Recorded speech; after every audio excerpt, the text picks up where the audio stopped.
وَقُلْ جَاءَ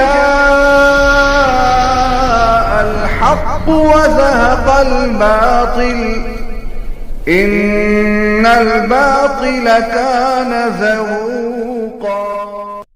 الحمد للہ رب العالمین والصلاة والسلام علی رسولہ الامین، اما بعد، اللہم الہمنی رشدی واعذنی من شر نفسی۔ سامعین، کچھ دنوں پہلے میرے پاس واٹس ایپ پر میرے ایک عزیز کا خط آیا۔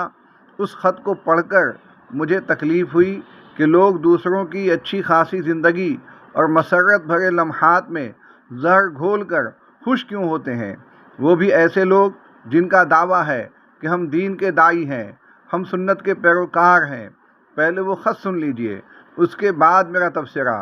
مولانا محب الحق صاحب نے یو پی سے لکھا: السلام علیکم ورحمۃ اللہ وبرکاتہ۔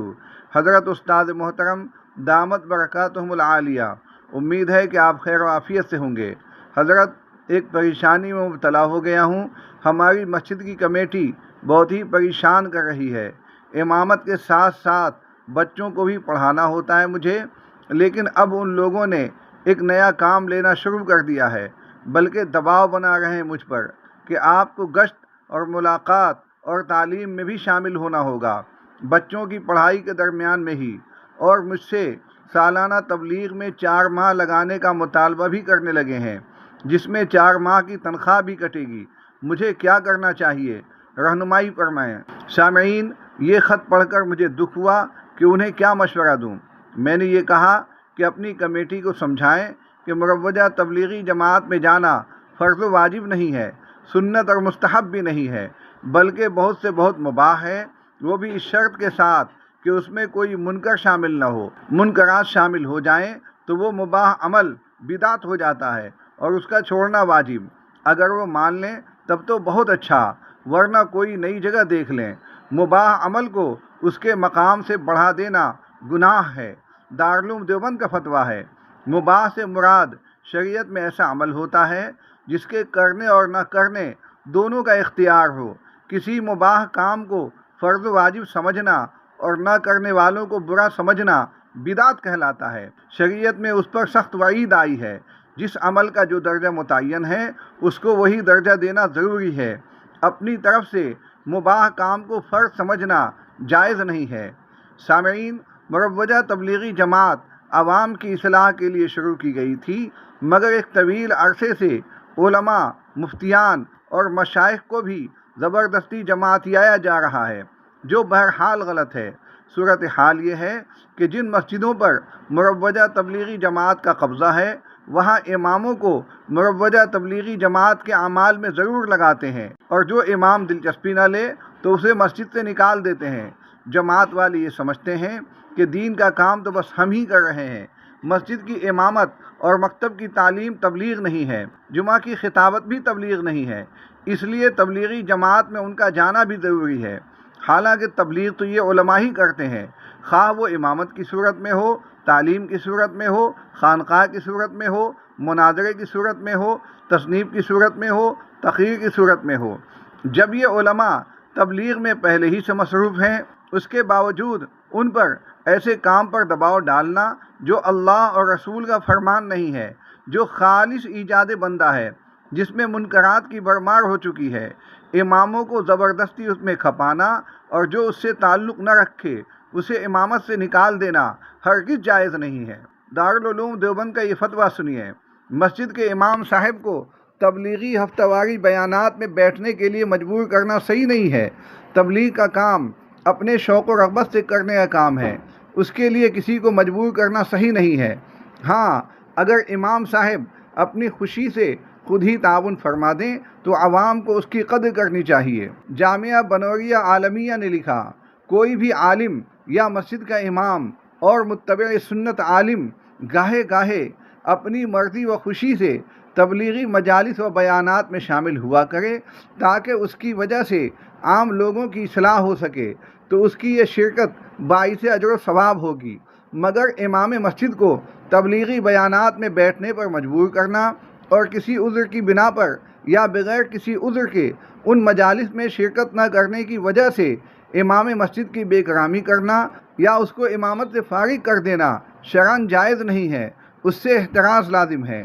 سامعین، عثمانی دارالفتہ نامی ویب سائٹ کا یہ استفتاء اور فتویٰ سنیے۔ سوال: زید ایک مسجد میں 4 سال سے امام ہے اور عالم کورس کے 6 درجے میں زیر تعلیم ہے۔ زید اپنی مسجد کے تبلیغی جماعت کے کام، گشت، ملاقات، مسجد وار جماعت، عصر بعد تعلیم، فجر بعد کی تعلیم بھی پابندی سے کرتا ہے۔ اسی طرح نماز کی پابندی کرتا ہے۔ مسجد کے مصلیان زید سے خوش ہیں۔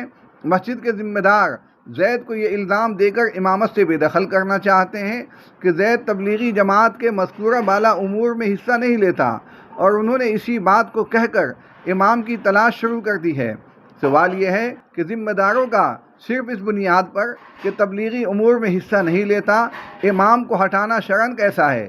اور یہ بات کہ حصہ نہیں لیتا ایک الزام ہے، کسی مسلمان کو الزام لگانا شرعاً کیسا ہے؟ قرآن و حدیث کی روشنی میں جواب مرحمت فرما کر عند اللہ ماجور ہوں۔ المستفتی حافظ ابو عبداللہ مالیگاؤں۔ جواب: بسم اللہ الرحمن الرحیم۔ الجواب: وباللہ التوفیق۔ تبلیغی جماعت کی محنت دین سیکھنے اور سکھانے کی ایک مفید اور مستحسن شکل ہے، پس اس کی سرگرمیوں میں حصہ لینا زیادہ سے زیادہ مستحب عمل ہے، فرض یا واجب نہیں، اس لیے کہ دین کی تبلیغ کا یہ طریقہ منزل من اللہ نہیں ہے۔ چنانچہ اگر امام صاحب اس کی سرگرمیوں میں حصہ نہ لیتے ہوں تو شرعاً ان پر کوئی گناہ نہیں ہے، اور نہ ہی اس کی وجہ سے اس کی امامت پر کوئی حرف آتا ہے، بشرطے کہ اس کام کی مخالفت بھی نہ کرتے ہوں۔ لہذا صورت مسئولہ میں جبکہ امام صاحب اپنی اصل ذمہ داریوں کو بہت بخوبی انجام دے رہے ہیں اور مصلیان بھی ان سے خوش ہیں، تو صرف تبلیغی جماعت کی سرگرمیوں میں حصہ نہ لینے کی وجہ سے ذمہ داران مسجد کا امام صاحب کو برطرف کر دینا قطعاً ناجائز عمل ہے، اس لیے کہ مشکات کی شرح مرقات میں ملا علی قاری رحمۃ اللہ علیہ نے علامہ طیبی رحمۃ اللہ علیہ کا قول نقل کیا ہے۔ وہ فرماتے ہیں کہ کسی مستحب عمل پر اصرار کرنا اور اس میں رخصت پر عمل نہ کرنا شیطانی دھوکہ اور اس کی طرف سے گمراہ کرنے کی ایک کوشش ہے۔ لیکن سوال نامہ میں اس بات کا ذکر ہے کہ امام صاحب تبلیغی جماعت کی سرگرمیوں میں پابندی سے حصہ لیتے ہیں، اس کے باوجود مسجد کے ذمہ داران اس کا انکار کر رہے ہیں، جس کی وجہ سے یہ لوگ جھوٹ جیسے گناہ کبیرہ کے ساتھ ساتھ ایذائے مسلم کے بھی مرتکب ہو رہے ہیں۔ نبی کریم صلی اللہ علیہ وسلم کا ارشاد ہے کہ تم اپنے آپ کو جھوٹ بولنے سے باز رکھو، کیونکہ جھوٹ بولنا فسق و فجور کی طرف لے جاتا ہے۔ یعنی جھوٹ بولنے کی خاصیت یہ ہے کہ برائیوں اور بدعمالیوں کے ارتکاب کی طرف رغبت ہوتی ہے، اور فسق و فجور فاجر کو دوزخ کی آگ میں دھکیلتا ہے۔ اور یاد رکھو، جو شخص بہت جھوٹ بولتا ہے اور زیادہ جھوٹ بولنے کی صحیح کرتا ہے تو اللہ تعالیٰ کے ہاں کذاب یعنی بڑا جھوٹا لکھا جاتا ہے۔ سامعین، مروجہ تبلیغی جماعت سے جڑے ہوئے افراد اپنے کام میں اس قدر مگن ہیں کہ ساری دنیا کو اسی میں جھونکنا چاہتے ہیں، اس کے لیے ہر تدبیر، ہر کوشش اور ہر جبر اختیار کرتے ہیں، جو بلا شبہ ہر طرح ناجائز ہے۔ جامعہ علوم اسلامیہ بنوری ٹاؤن کراچی نے ایک سوال کے جواب میں لکھا ہے: واضح رہے کہ تبلیغ میں وقت لگانا اصلاح اور دین کی دعوت کے احساس کو اجاگر کرنے کے لیے بہت مفید ہے، لیکن اس میں افراد کی نوعیت اور نجی معاملات کا خیال کرنا چاہیے، مصلحت کے ساتھ ترغیب دینی چاہیے۔ اگر کوئی شخص عذر پیش کرتا ہے تو اس پر بلا وجہ جبر نہیں کرنا چاہیے۔ عذر پیش کرنے کے وقت یہ کہنا کہ سب کچھ اللہ تعالیٰ کرنے والا ہے، تم 4 ماہ میں نکل جاؤ، تو یہ توکل کے خلاف ہے، اس لیے کہ توکل کہتے ہیں اسباب اختیار کرنے کے بعد اللہ پر اپنا معاملہ چھوڑ دینا۔ لہذا اگر کوئی شخص کسی عذر کی بنا پر وقت نہیں لگا سکتا تو اس کو نکلنے پر مجبور نہیں کرنا چاہیے۔ سامعین، جیسا کہ میں نے عرض کیا کہ مروجہ تبلیغی جماعت کے لوگ اپنے اماموں کو تنگ کرنا نہیں چھوڑتے۔ اگر امام صاحب توجہ نہ دیں یا انکار کر دیں تو ان کی چھٹی طے ہے۔ جماعت کا یہ مزاج تقریباً ہر جگہ پایا جاتا ہے۔ یہ رویہ خطرناک ہے۔ جامعہ علوم اسلامیہ بنوری ٹاؤن کراچی کو ایک مسجد کے امام نے لکھا: میں مہاراشٹر انڈیا میں رشیدیہ مسجد میں پچھلے 3 سال سے امامت کر رہا تھا۔